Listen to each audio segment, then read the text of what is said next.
Hello and welcome. What? Let's travel back. Leprosy. We all have some vague ideas of what leprosy is like. That stuff's been talked about since the biblical time. It's a skin condition, it starts to deaden your nerves, you start to lose feeling in your extremities, you can lose limbs because of that.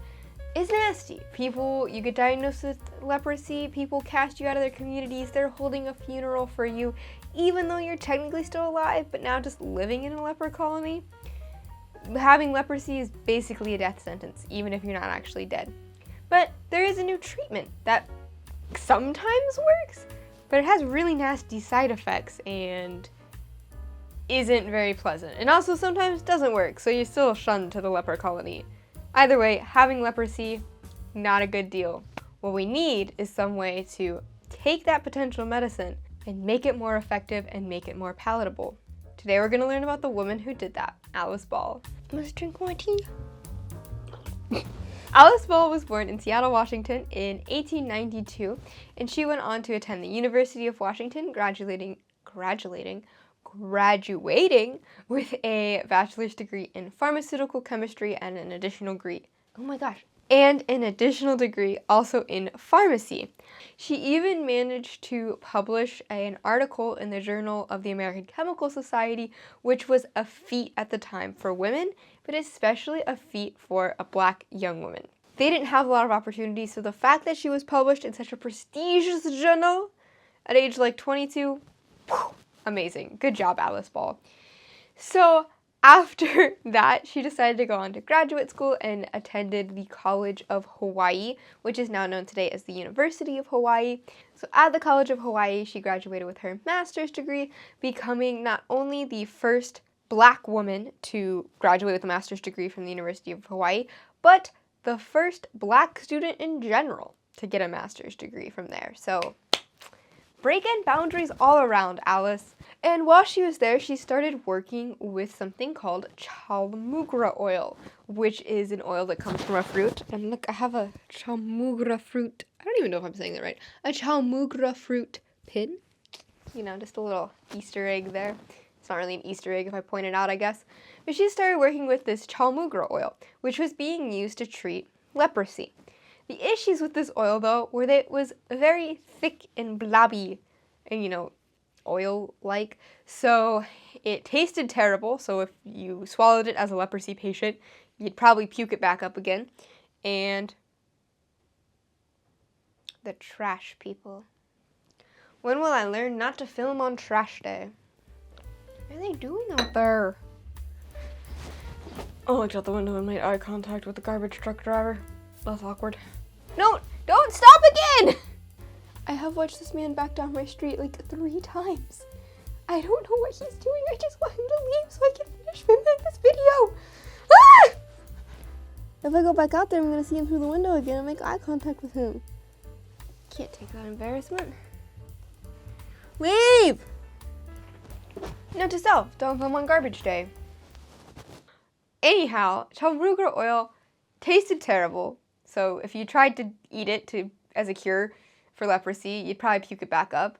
And it was so thick and blobby that if you injected it into your skin, it just kind of pulled up and made blisters and abscesses under your skin. Also very unpleasant. And overall, it just wasn't quite as strong as it needed to be to really effectively cure leprosy. So sometimes it worked as a cure, sometimes it didn't. And it was really hard to administer to a patient. So what was needed was a way to make chaulmoogra oil, 1, more powerful, and 2, more administrable to people that wouldn't make them puke or develop weird skin blisters. Alice Ball started working on this project, was able to isolate the active ingredient of the chaulmoogra oil, what really targeted and treated leprosy, and turn it into an easy injectable version that was very readily absorbed by the human body and was not thick, chunky oil.